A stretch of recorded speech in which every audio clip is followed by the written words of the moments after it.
Chapter 6. Your mother and I got you up, said Pod, to tell you about upstairs. Arity, holding the great cup in both hands, looked at him over the edge. Pod coughed. You said a while back that the sky was dark brown with cracks in it. Well, it isn't. He looked at her almost accusingly. It's blue. I know, said Arity. You know, exclaimed Pod. Yes, of course I know. I've got the grating. Can you see the sky through the grating? Go on, interrupted Homily. Tell her about the gates. Well, said Pod, ponderously, if you go outside this room, what do you see? A dark passage, said Arity. And what else? Other rooms. And if you go farther, more passages. And if you go walking on and on, in all the passages, under the floor, however they twist and turn, what do you find? Gates, said Arity. Strong gates, said Pod. Gates you can't open. What are they there for? Against the mice, said Arity. Yes, agreed Pod uncertainly, as though he gave her half a mark. But mice never hurt no one. What else?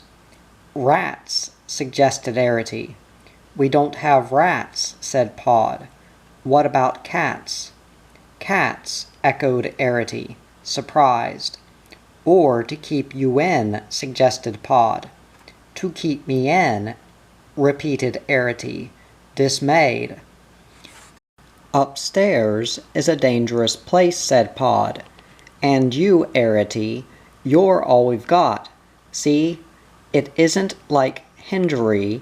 He still has 2 of his own, and 2 of hers. Once, said Pod, Hendry had 3 of his own. Your father's thinking of Egeltina, said Homily. Yes, said Pod, Egeltina. They never told her about upstairs, and they hadn't got no grating. They told her the sky was nailed up, like with cracks in it. A foolish way to bring up a child, murmured Homily. She sniffed slightly and touched Arity's hair. But Egeltina was no fool, said Pod. She didn't believe them, so one day, he went on, she went upstairs, to see for herself. How did she get out? Asked Arity, interested. Well, we didn't have so many gates then. Just the one under the clock. Hendry must have left it unlocked, or something. Anyway, Egeltina went out. In a blue dress, said Homily, and a pair of button boots your father made her. Yellow kid with jet beads for button. Lovely they were. Well, said Pod, any other time it might have been all right. She'd have gone out, had a look around, had a bit of a fright, maybe, and come back, none the worse, and no one the wiser. But things had been happening, said Homily. Yes, said Pod, she didn't know, as they never told her, that her father had been seen, and that upstairs they had got in the cat, and they waited a week, said Homily, and they waited a month, and they hoped for a year, but no one ever saw Egeltina no more. And that, said Pod, after a pause, and eyeing Arity, is what happened to Egeltina. There was silence except for Pod's breathing and the faint bubble of the soup. It just broke up your Uncle Hendry, said Homily, at last. He never went upstairs again, in case, he said, he found the button boots. Their only future was to emigrate. Arity was silent a moment. Then she raised her head. "Why did you tell me?" she asked. "Now, tonight." Homily got up. She moved restlessly toward the stove. "We don't never talk of it," she said. "At least, not much. But tonight we felt." She turned suddenly. "Well, we'll just say it straight out. Your father's been seen, Arity." "Oh," said Arity. "Who by?" "Well, by a something you've never heard of. But that's not the point.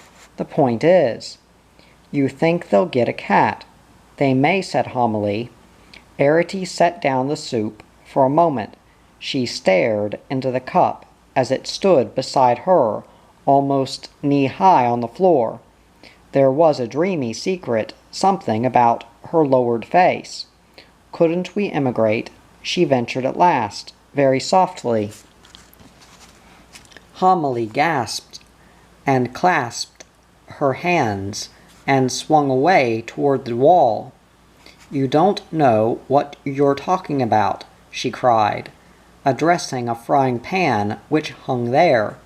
"Worms and weasels, and cold and damp, and—" "But supposing," said Arity, "that I went out, like Egeltina did, and the cat ate me. Then you and Papa would emigrate, wouldn't you?" she asked, and her voice faltered. "Wouldn't you?" Homily swung round again, this time toward Arity. Her face looked very angry. "I shall smack you, Arity Clock, if you don't behave yourself this minute." Arity's eyes filled with tears. "I was only thinking," she said, "that I'd like to be there to emigrate too." "Uneaten," she added softly, and the tears fell. "Now," said Pod, "this is enough. You get off to bed, Arity, uneaten and unbeaten both, and we'll talk about it in the morning." "It's not that I'm afraid," cried Arity angrily. "I like cats. I bet the cat didn't eat Egeltina. I bet she just ran away because she hated being cooped up, day after day, week after week, year after year, like I do," she added on a sob. "Cooped up," repeated Homily, astounded. Arity put her face into her hands. "Gates," she gasped. "Gates, gates, gates." Pod and Homily stared at each other across Arity's bowed shoulders. "You didn't ought to have brought it up," he said unhappily. "Not so late at night." Arity raised her tear-streaked face. "Late or early, what's the difference?" she cried. "Oh, I know Papa is a wonderful borrower. I know we've managed to stay when all the others have gone. But what has it done for us in the end?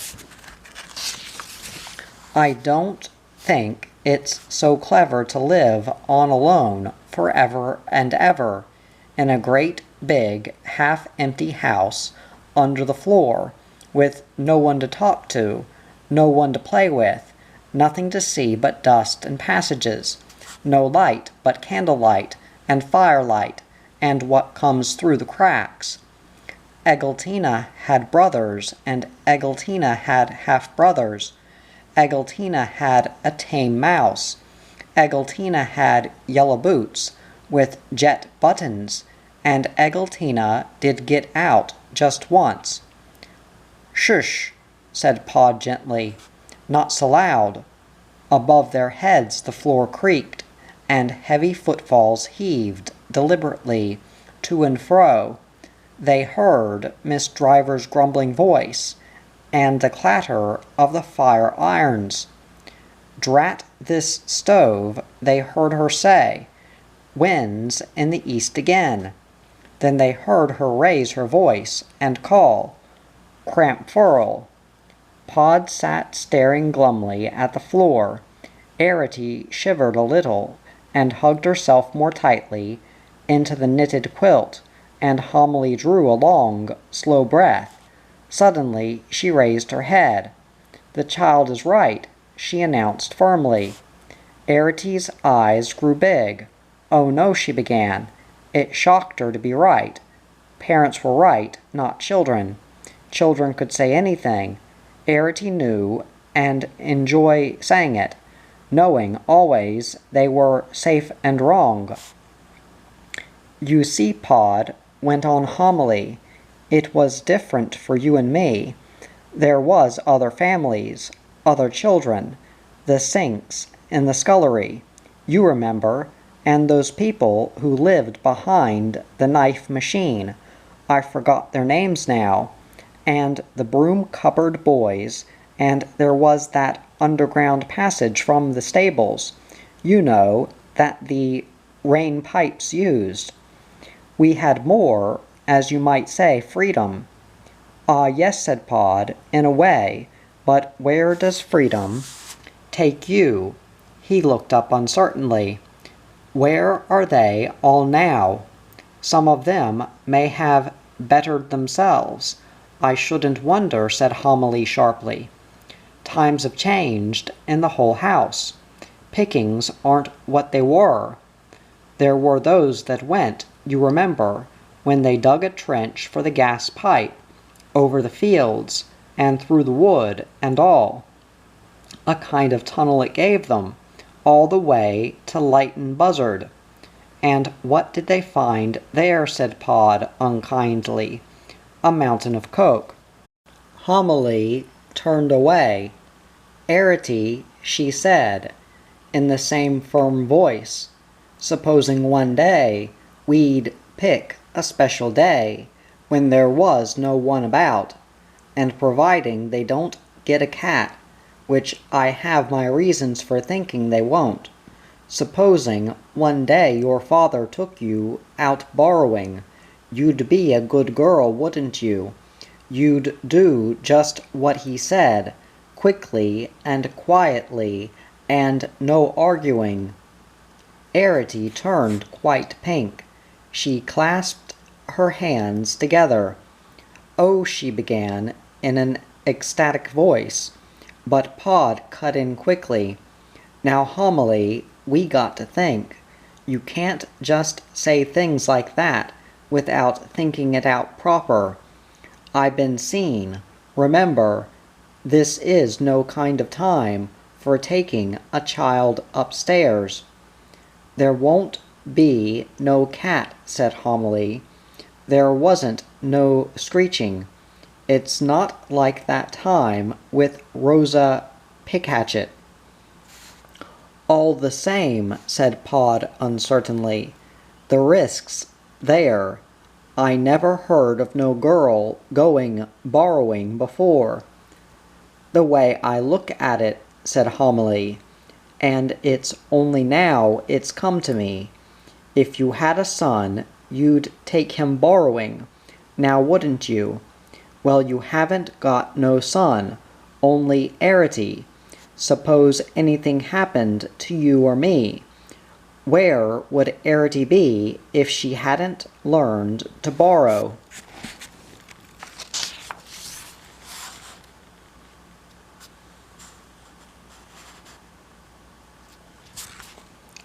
Pod stared down at his knees. Yes, he said, after a moment, I see what you mean, and it'll give her a bit of interest, like, and stop her hankering. Hankering for what? For blue sky and grass and such like.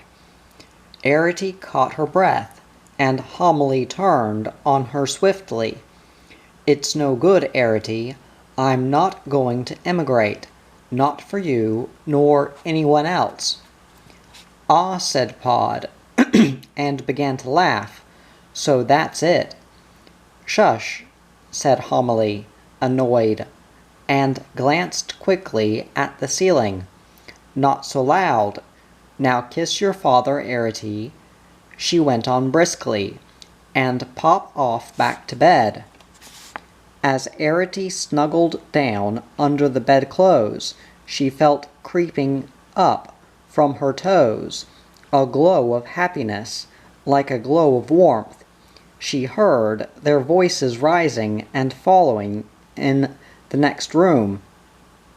Homilies went on, measured and confident. There was, Arites felt, a kind of conviction behind it. It was the winning voice. Once she heard Pod get up and the scrape of a chair. "I don't like it," she heard him say, and she heard Homily whisper, "Hush," and there were tremulous footfalls on the floor above, and the sudden clash of pans. Arete, half dozing, gazed up at her painted ceiling.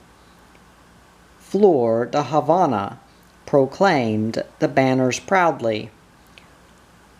"Garantizados superiores non plus ultra exquisitos," and the lovely gauzy ladies blew their trumpets, silently, triumphantly, on soundless notes of glee. Chapter 7. For the next 3 weeks, Arete was especially good. She helped her mother tidy the storerooms. She swept and watered the passages and trod them down. She sorted and graded the beads, which they used as buttons, into the screw tops of aspirin bottles. She cut old kid gloves into squares for Pod's shoemaking. She filled fishbone needles to a bee-sting sharpness. She hung up the washing to dry by the grating so that it blew in the soft air, and at last the day came, that dreadful, wonderful, never-to-be-forgotten day, when Homily, scrubbing the kitchen table, straightened her back and called Pod. He came in from his workroom, last in hand. "Look at this brush," cried Homily. It was a fiber brush, with a plaited fiber back. "Aye," said Pod, "worn down." "Gets me knuckles now," said Homily, "every time I scrub." Pod looked worried. Since he had been seen, they had stuck to kitchen borrowing, the bare essentials of fuel and food. There was an old mouse hole under the kitchen stove upstairs, which at night, when the fire was out or very low, Pod could use as a chute to save carrying. Since the window curtain incident, they had pushed a matchbox chest of drawers below the mouse hole, and had stood a wooden stool on the chest of drawers, and Pod, with much help and shoving from Homily, had learned to squeeze up the chute instead of down. In this way he need not venture into the great hall and passages. He could just nip out from under the vast black stove in the kitchen for a clove or a carrot or a tasty piece of ham. But it was not a satisfactory arrangement, even when the fire was out. Often there was hot ash and cinders under the stove, and once, as he emerged, a great brush came at him, wielded by Miss Driver, and he slithered back, on top of Homily, singed, shaken, and coughing dust. Another time, for some reason, the fire had been in full blaze, and Pod had arrived suddenly beneath a glowing inferno, dropping white-hot coals.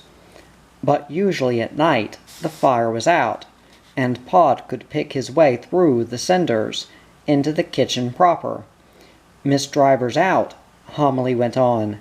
"It's her day off, and they always spoke of Aunt Sophie as she, is safe enough in bed." "It's not them that worries me," said Pod. "Why," exclaimed Homily sharply, "the boy's not still here." "I don't know," said Pod. "There's always a risk," he added. "And there always will be," retorted Homily, "like when you was in the coal cellar, and the coal cart came." "But the other two," said Pod, "Miss Driver and her, I always know where they are, like." "As for that," exclaimed Homily, "a boy's even better. You can hear a boy a mile off." "Well," she went on after a moment, "please yourself, but it's not like you to talk of risks." Pod sighed. "All right," he said, and turned away to fetch his borrowing bag. "Take the child," called Homily after him. Pod turned. "Now, Homily," he began in an alarmed voice. "Why not?" asked Homily sharply. "It's just the day. You aren't going no farther than the front door. If you're nervous, you can leave her by the clock, ready to nip underneath and down the hole. Let her just see at any rate, Arity." As Arity came running in, Pod tried again. "Now listen, Homily," he protested. Homily ignored him. "Arity," she said brightly, "would you like to go along with your father and borrow me some brush fiber from the doormat in the hall?" Arity gave a little skip. "Oh," she cried, "could I?" "Well, take your apron off," said Homily, "and change your boots. You want light shoes for borrowing. Better wear the red kid." And then, as Arity spun away, Homily turned to Pod. "She'll be all right," she said. "You'll see." As she followed her father down the passage, Arity's heart began to beat faster. Now the moment had come at last. She found it almost too much to bear. She felt light and trembly and hollow with excitement. They had 3 borrowing bags. Between the 2 of them, in case Pod had explained, we pick up something. A bad borrower loses many a chance for lack of an extra bag, and Pod laid these down to open the first gate, which was latched by a safety pin. It was a big pin, too strongly sprung for little hands to open, and Arity watched her father swing his whole weight on the bar and his feet kick loose off the ground. Hanging from his hands, he shifted his weight along the pin toward the curved sheath, and as he moved, the pin sprang open, and he, in the same instant, jumped free. "You couldn't do that," he remarked, dusting his hands. Too light. "Nor could your mother. Come along now, quietly." There were other gates, all of which Pod left open. "Never shut a gate on the way out," he explained in a whisper. "You might need to get back quick." And after a while Arity saw a faint light at the end of the passage. She pulled her father's sleeve. "Is that it?" she whispered. Pod stood still. "Quietly now," he warned her. "Yes, that's it. The hole under the clock." As he said these words, Arity felt breathless, but outwardly she made no sign. "There are 3 steps up to it," Pod went on. "Steep like, so mind how you go. When you're under the clock, you just stay there. Don't let your mind wander, and keep your eyes on me. If all's clear, I'll give you the sign." The steps were high and a little uneven, But Arity took them more lightly than Pod, as she scrambled past the jagged edges of the hole. She had a sudden blinding glimpse of molten gold. It was spring sunshine on the pale stones of the hall floor. Standing upright, she could no longer see this. She could only see the cave-like shadows in the great case above her and the dim outline of the hanging weights. The hollow darkness around her vibrated with sound. It was a safe sound, solid and regular, and far above her head she saw the movement of the pendulum. It gleamed a little in the half-light, remote and cautious in its rhythmic swing. Arity felt warm tears behind her eyelids and a sudden swelling pride. So this at last was the clock, their clock, after which her family was named. For 200 years it had stood here, deep-voiced and patient, guarding their threshold and measuring their time. But Pod, she saw, stood crouched beneath the carved archway, against the light. "Keep your eyes on me," he had said, so Arity crouched too. She saw the gleaming golden stone floor of the hall stretching away into the distance. She saw the edges of rugs, like richly colored islands in a molten sea, and she saw, in a glory of sunlight, like a dreamed of gateway to fairyland, the open front door. Beyond, she saw grass, and against the clear bright sky, a waving frond of green. Pod's eyes slewed round. "Wait," he breathed, "and watch." And then, in a flash, he was gone. Arity saw him scurry across the sunlit floor. Swiftly he ran, as a mouse runs, or a blown dry leaf, and suddenly she saw him as small. But she told herself, he isn't small, he's half a head taller than Mother. She watched him run round a chestnut-colored island of doormat into the shadows beside the door. There it seemed he became invisible.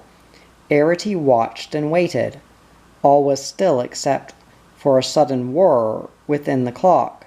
A grinding whir it was, up high in the hollow darkness above her head, then the sliding grate of slipped metal before the clock sang out its chime. 3 notes were struck, deliberate and mellow. "Take it or leave it," they seemed to say, "but that's the time." A sudden movement near the shadowed lintel of the front door, and there was Pod again, bag in hand, beside the mat.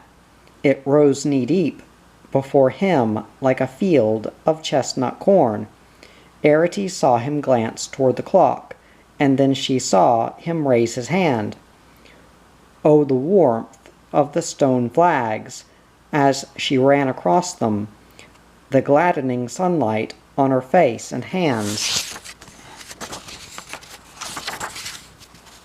The awful space above and around her. Pod caught her and held her at last, and patted her shoulder. "There, there," he said. "Get your breath. Good girl." Panting a little, Arity gazed about her. She saw great chair legs rearing up into sunlight. She saw the shadowed undersides of their seats spread above her like canopies. She saw the nails and the strapping and odd tags of silk and string. She saw the terraced cliffs of the stairs, mounting up into the distance, up and up. She saw carved table legs and a cavern under the chest, and all the time, in the stillness, the clock spoke, measuring out the seconds, spreading its layers of calm. And then, turning, Arity looked at the garden. She saw a gravelled path, full of colored stones, the size of walnuts. They were with, here and there, a blade of grass between them, transparent green against the light of the sun. Beyond the path she saw a grassy bank, rising steeply to a tangled hedge, and beyond the hedge she saw fruit trees, bright with blossom. "Here's a bag," said Pod, in a hoarse whisper. "Better get down to work." Obediently, Arity started pulling fiber. Stiff it was, and full of dust. Pod worked swiftly and methodically, making small bundles, each of which he put immediately in the bag. "If you have to run suddenly," he explained, "you don't want to leave nothing behind." "It hurts your hands," said Arity, "doesn't it?" And suddenly she sneezed. "Not my hands it doesn't," said Pod. "They're hardened, like." And Arity sneezed again. "Dusty, isn't it?" she said. Pod straightened his back. "No good pulling where it's knotted right in," he said, watching her. "No wonder it hurts your hands.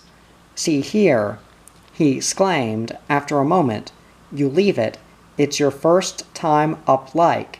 You sit on the step there and take a peek out of doors."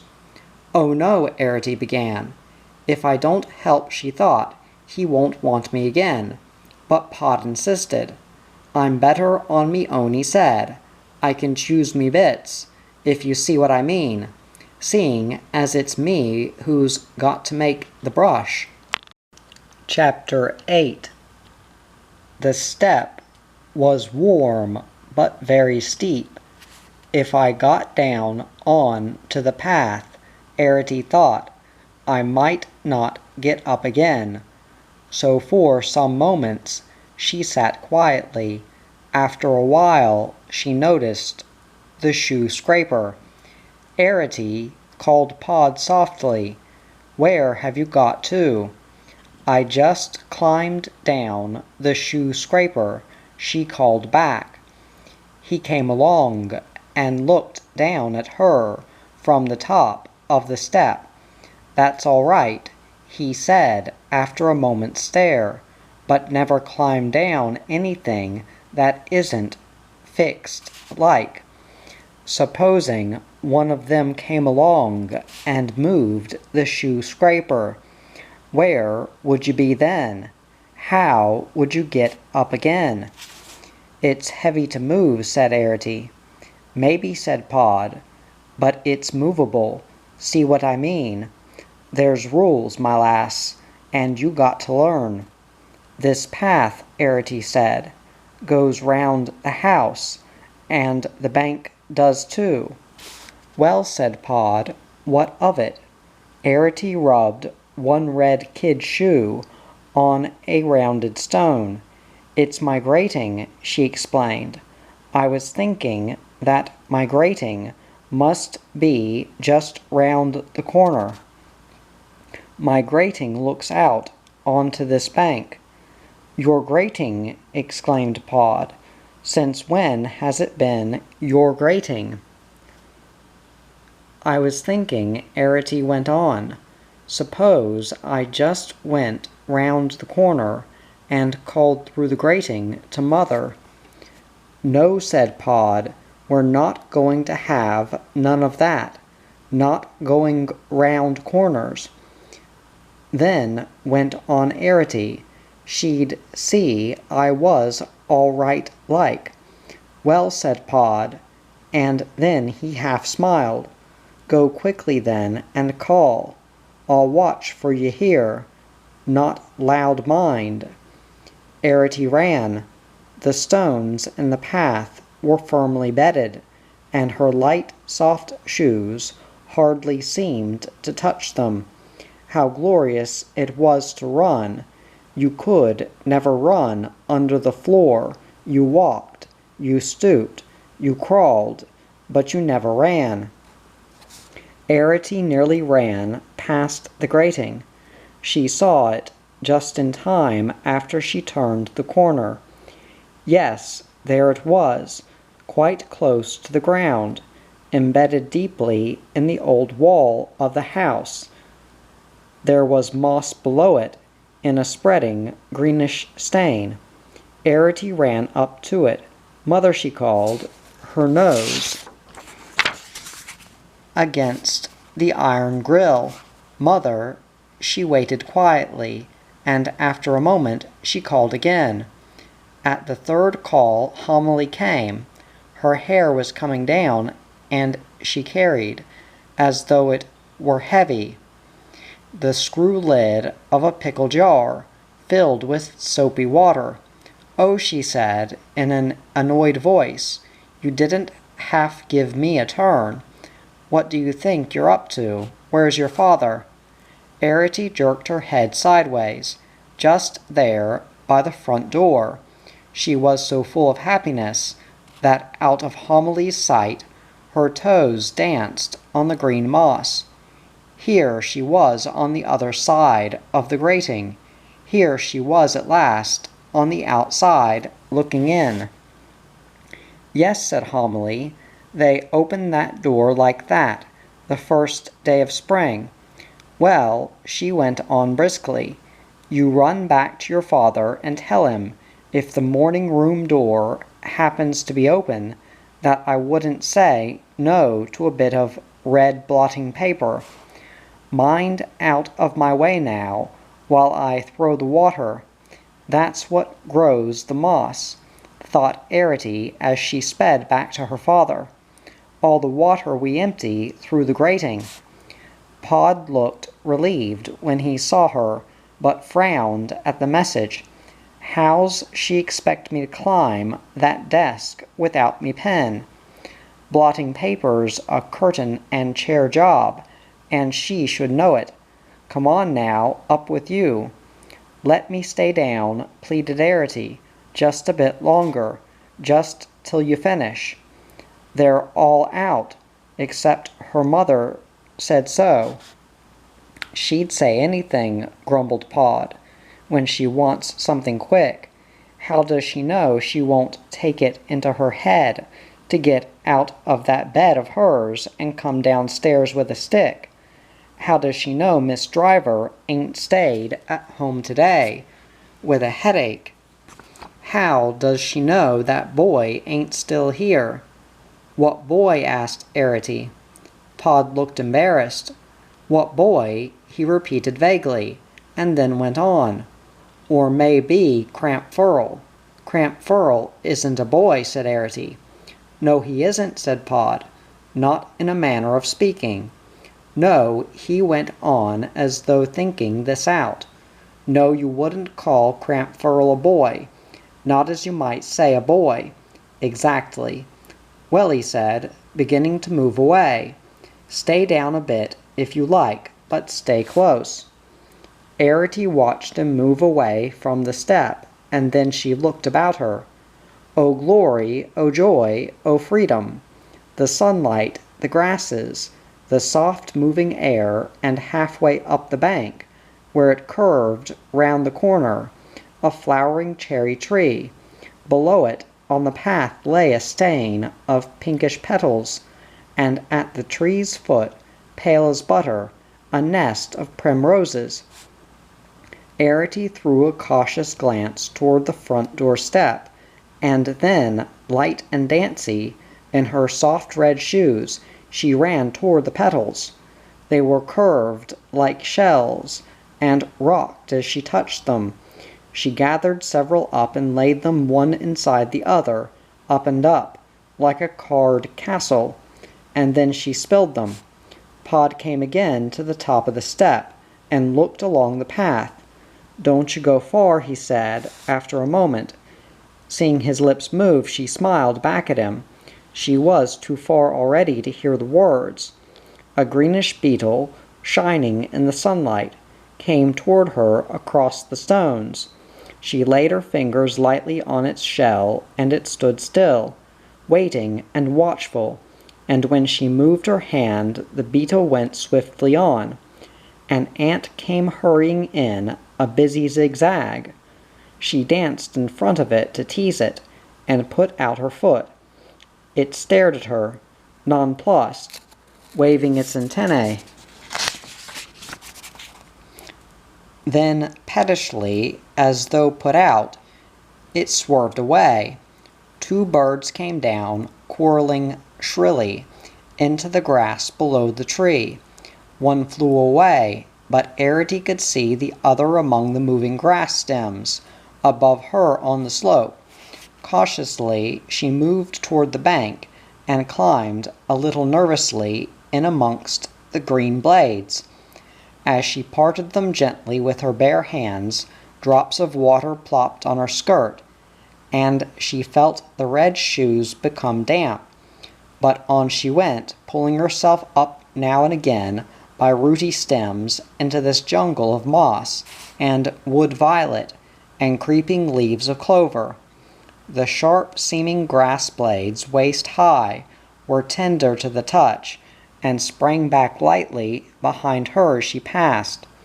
When at last she reached the foot of the tree, the bird took fright and flew away, and she sat down suddenly on a gnarled leaf of primrose. The air was filled with scent, but nothing will play with you, she thought, and saw the cracks and furrows of the primrose leaves held crystal beads of dew. If she pressed the leaf, these rolled like marbles.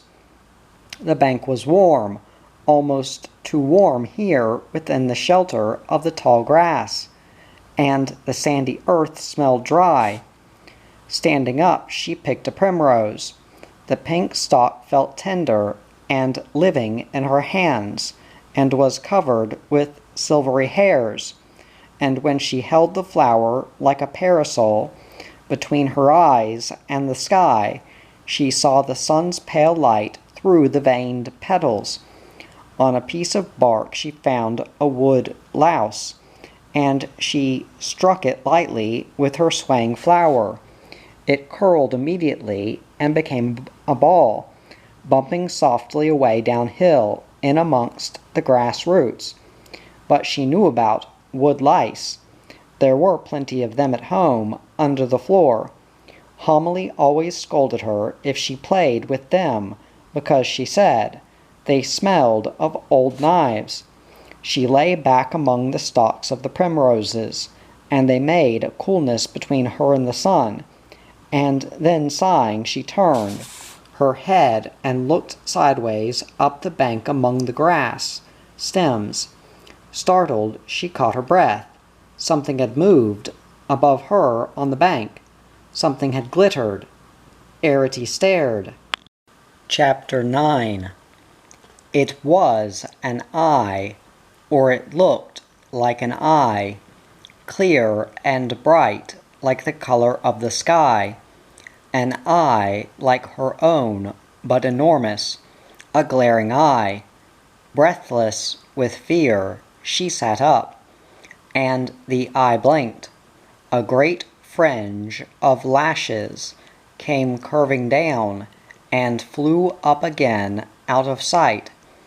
Cautiously, Arity moved her legs. She would slide noiselessly in among the grass stems and slither away down the bank.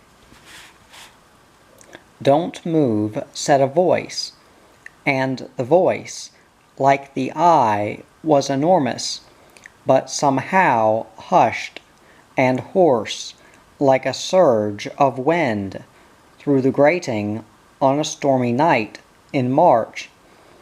Arity froze. So this is it, she thought, the worst and most terrible thing of all. I have been seen. Whatever happened to Eglantine will now almost certainly happen to me. There was a pause, and Arity, her heart pounding in her ears, heard the breath again, drawn swiftly into the vast lungs. "Or," said the voice, whispering still, "I shall hit you with my ash stick." Suddenly, Arity became calm. "Why?" she asked. How strange her own voice sounded, crystal thin and harebell clear, it tinkled on the air. In case, came the surprised whisper at last. You ran toward me, quickly, through the grass. In case, it went on. Trembling a little, you came and scrambled at me with your nasty little hands. Arity stared at the eye. She held herself quite still. Why, she asked again, and again the word tinkled. Icy cold, it sounded this time, and needle-sharp. Things do, said the voice. I've seen them in India. Arity thought of her gazetteer of the world. You're not in India now, she pointed out. Did you come out of the house? Yes, said Arity. From whereabouts in the house? Arity stared at the eye.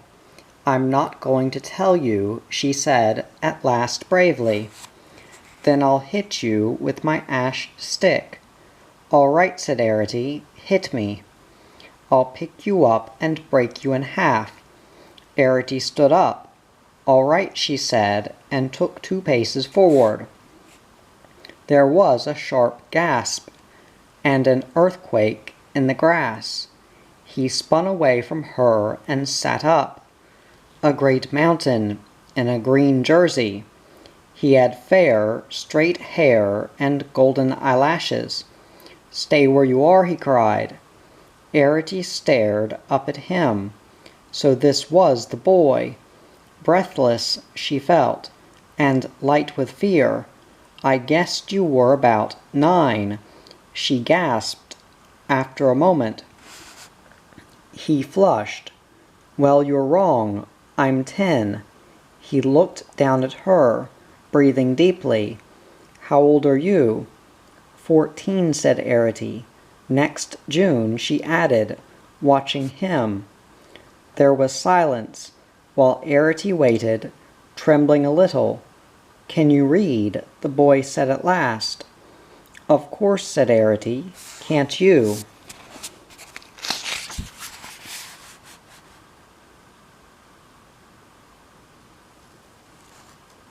No, he stammered. I mean, yes. I mean, I've just come from India. What's that got to do with it? Asked Arity. Well, if you're born in India, you're bilingual. And if you're bilingual, you can't read. Not so well. Arity stared up at him. What a monster, she thought, dark against the sky. Do you grow out of it? She asked. He moved a little, and she felt the cold flick of his shadow. Oh, yes, he said, it wears off. My sisters were bilingual. Now they aren't a bit. They could read any of those books upstairs in the schoolroom.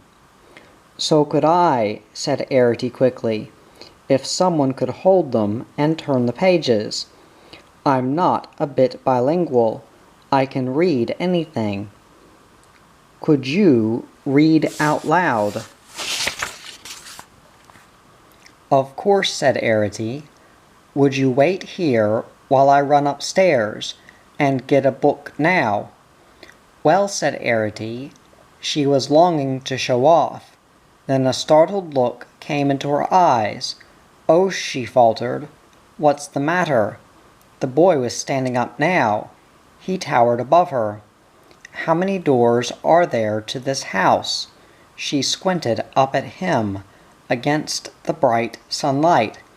He dropped on one knee. Doors, he said. Outside doors? Yes. Well, there's the front door, the back door, the gun-room door, the kitchen door, the scullery door, and the French windows in the drawing-room. Well, you see, said Arity, my father's in the hall by the front door, working. He wouldn't want to be disturbed. Working, said the boy. What at? Getting materials, said Arity, for a scrubbing brush. Then I'll go in the side door. He began to move away, but turned suddenly and came back to her. He stood a moment as though embarrassed, and then he said, "Can you fly?" "No," said Arity, surprised. "Can you?" His face became even redder. "Of course not," he said, angrily. "I'm not a fairy." "Well, nor am I," said Arity. "Nor is anybody. I don't believe in them."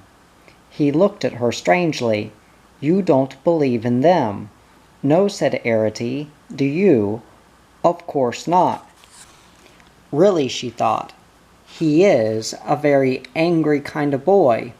"My mother believes in them," she said, trying to appease him. "She thinks she saw one once. It was when she was a girl, and lived with her parents behind the sand pile, in the potting shed." He squatted down on his heels, and she felt his breath on her face. "What was it like?" he asked. "About the size of a glow-worm, with wings like a butterfly. And it had a tiny little face," she said, "all alight and moving like sparks, and tiny moving hands. Its face was changing all the time," she said, "smiling and sort of shimmering.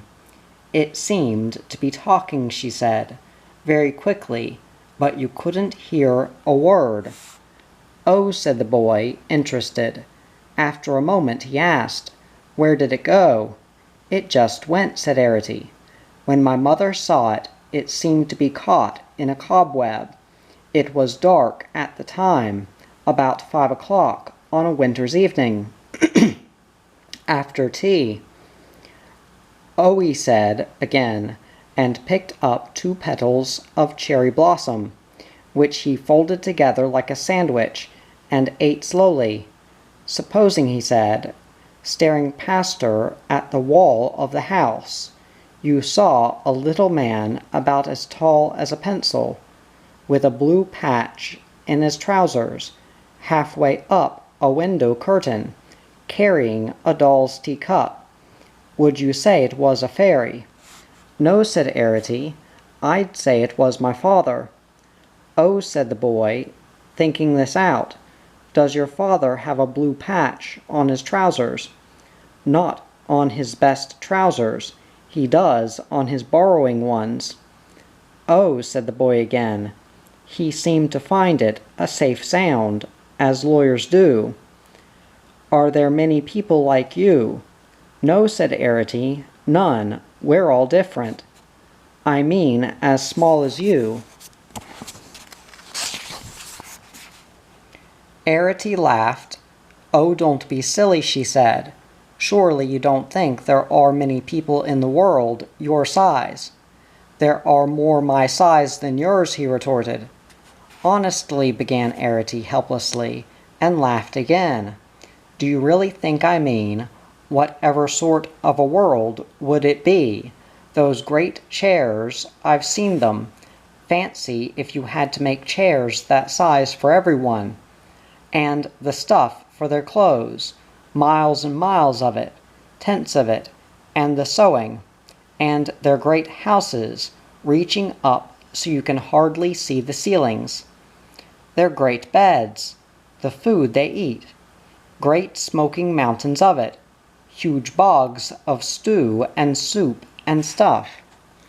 "Don't you eat soup?" asked the boy. "Of course we do," laughed Arity. "My father had an uncle who had a little boat which he rowed round in the stock pot, picking up flotsam and jetsam. He did bottom fishing too for bits of marrow, until the cook got suspicious, through finding bent pins in the soup. Once he was nearly shipwrecked on a chunk of submerged shin bone. He lost his oars, and the boat sprang a leak, but he flung a line over the pot handle and pulled himself alongside the rim. But all that stock, fathoms of it, and the size of the stock pot. I mean, there wouldn't be enough stuff in the world to go round after a bit. That's why my father says it's a good thing they're dying out. Just a few, my father says. That's all we need to keep us. Otherwise, he says, the whole thing gets. Arity hesitated, trying to remember the word. Exaggerated, he says. What do you mean? Asked the boy. To keep us. Chapter 10. So Arity told him about borrowing, how difficult it was, and how dangerous. She told him about the storerooms under the floor, about Pod's early exploits, the skill he had shown, and the courage.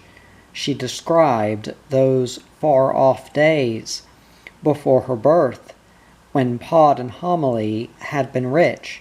She described the musical snuff-box of gold filigree, and the little bird which flew out of it, made of kingfisher feathers, how it flapped its wings and sang its song. She described the doll's wardrobe and the tiny green glasses, the little silver teapot out of the drawing-room case, the satin bed covers and embroidered sheets. Those we still have, she told him. They're her handkerchiefs. She, the boy realized gradually, was his great-aunt Sophie upstairs, bedridden since a hunting accident some 20 years before. He heard how Pod would borrow from her room, picking his way in the firelight among the trinkets on her dressing table, even climbing her bed curtains and walking on her quilt, and of how she would watch him and sometimes talk to him because, Arity explained, every day at 6 o'clock they brought her a decanter of fine old pale Madeira, and how before midnight she would drink the lot. Nobody blamed her, not even Homily, because, as Homily would say, she had so few pleasures. Poor soul! But Arity explained, after the first 3 glasses, Great-Aunt Sophie never believed in anything she saw. She thinks my father comes out of the decanter, said Arity, and one day, when I'm older, he's going to take me there, and she'll think I come out of the decanter too. It'll please her, my father thinks, as she's used to him now. Once he took my mother, and she perked up like anything, and kept asking after her, and why didn't she come any more, and sang they'd watered the Madeira because once, she says, she saw a little man and a little woman, and now she only sees a little man. I wish she thought I came out of the decanter, said the boy. She gives me dictation and teaches me to write. I only see her in the mornings when she's cross. She sends for me and looks behind my ears and asks, Miss D, if I've learned my words. What does Miss D look like? Asked Arity. How delicious it was to say, Miss D, like that. How careless and daring. She's fat and has a mustache, and gives me my bath, and hurts my bruise and my sore elbow, and says she'll take a slipper to me one of these days. The boy pulled up a tuft of grass, and stared at it angrily, and Arity saw his lip tremble. My mother's very nice, he said. She lives in India. Why did you lose all your worldly riches? Well, said Arity, the kitchen boiler burst, and hot water came pouring through the floor into our house, and everything was washed away and piled up in front of the grating. My father worked night and day, first hot then cold, trying to salvage things, and there's a dreadful draught in March through the grating. He got ill, you see, and couldn't go borrowing, so my Uncle Henry had to do it, and one or two others, and my mother gave them things, bit by bit. For all their trouble, but the kingfisher bird was spoilt by the water, all its feathers fell off, and a great twirly spring came jumping out of its side. My father used the spring to keep the door shut against the draughts from the grating, and my mother put the feathers in a little moleskin hat. After a while I got born, and my father went borrowing again. But he gets tired now and doesn't like curtains, not when any of the baubles are off. I helped him a bit, said the boy, with the teacup. He was shivering all over. I suppose he was frightened. My father frightened, exclaimed Arity angrily. Frightened of you, she added. Perhaps he doesn't like heights, said the boy. He loves heights, said Arity. The thing he doesn't like is curtains. I've told you, curtains make him tired. The boy sat thoughtfully on his haunches, chewing a blade of grass. Borrowing, he said after a while. Is that what you call it? What else could you call it? Asked Arity. I'd call it stealing. Arity laughed. She really laughed. But we are borrowers, she explained. Like you're a human being, or whatever it's called. We're part of the house. You might as well say that the fire grate steals the coal from the coal scuttle. Then what is stealing? Arity looked grave. Don't you know, she asked. Stealing is, well, supposing my Uncle Henry borrowed an emerald watch from her dressing table, and my father took it and hung it up on our wall. That's stealing. An emerald watch, exclaimed the boy. Well, I just said that because we have one on the wall at home, but my father borrowed it himself. It needn't be a watch. It could be anything. A lump of sugar even. But borrowers don't steal. Except from human beings, said the boy. Arity burst out laughing. She laughed so much that she had to hide her face in the primrose. Oh dear, she gasped, with tears in her eyes. You are funny.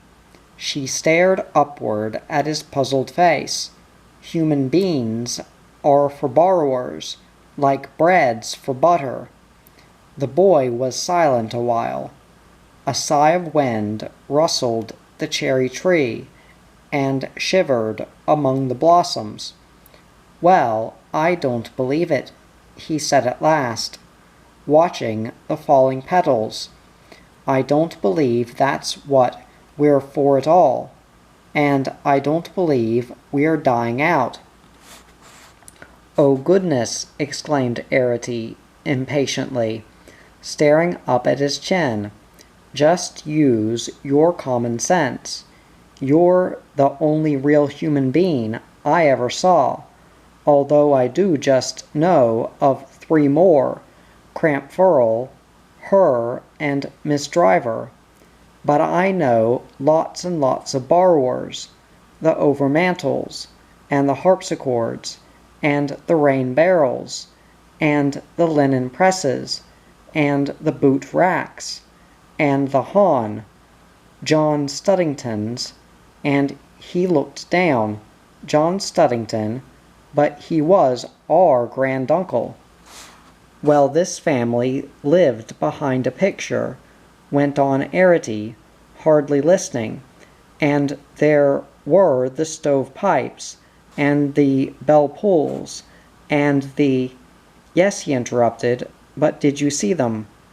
I saw the harpsichords, and my mother was a bell pull. The others were before I was born. He leaned closer. Then where are they now? Tell me that.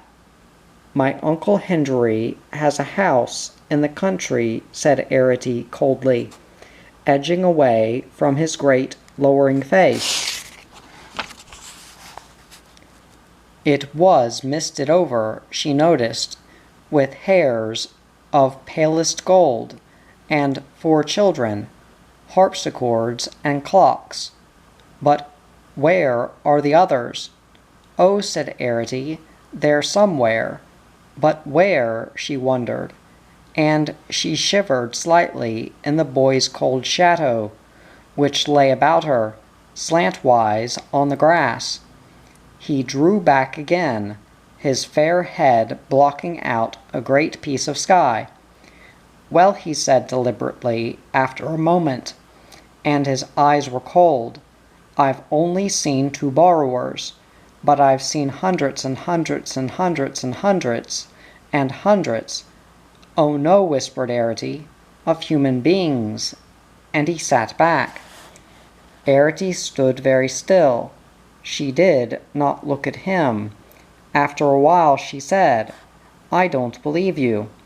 All right, he said, then I'll tell you. I still won't believe you, murmured Arity. Listen, he said, and he told her about railway stations, and football matches, and race courses, and royal processions, and Albert Hall concerts. He told her about India, and China, and North America, and the British Commonwealth. He told her about the July sales. Not hundreds, he said, but thousands, and millions, and billions, and trillions of great big enormous people. Now do you believe me? Arity stared up at him with frightened eyes. It gave her a crick in the neck. I don't know, she whispered. As for you, he went on, leaning closer again, I don't believe that there are any more borrowers anywhere in the world. I believe you're the last 3, he said. Arity dropped her face into the primrose. We're not. There's Aunt Luppy and Uncle Henry and all the cousins. I bet they're dead, said the boy.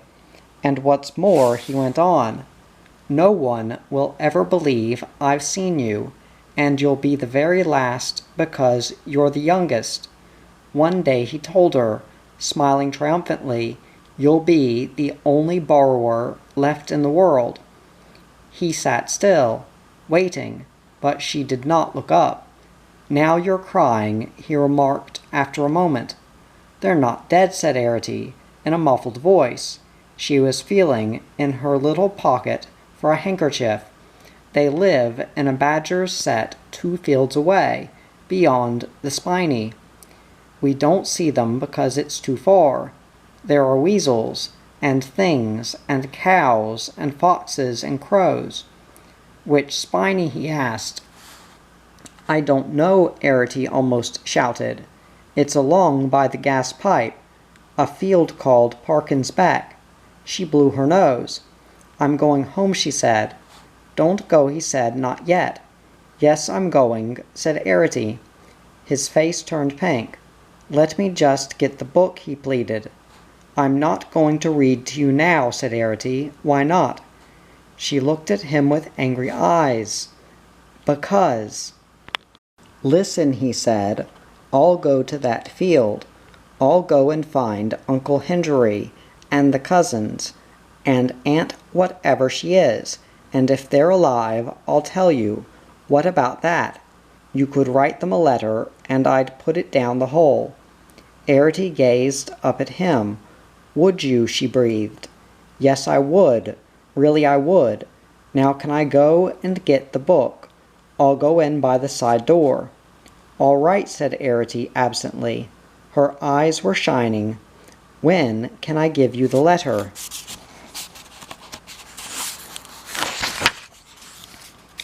Any time he said, standing above her, "Where in the house do you live?" "Well," began Arity, and stopped. Why, once again did she feel this chill? Could it only be his shadow towering above her, blotting out the sun? "I'll put it somewhere," she said hurriedly. "I'll put it under the hall mat." "Which one?" "The one by the front door." "Yes, that one."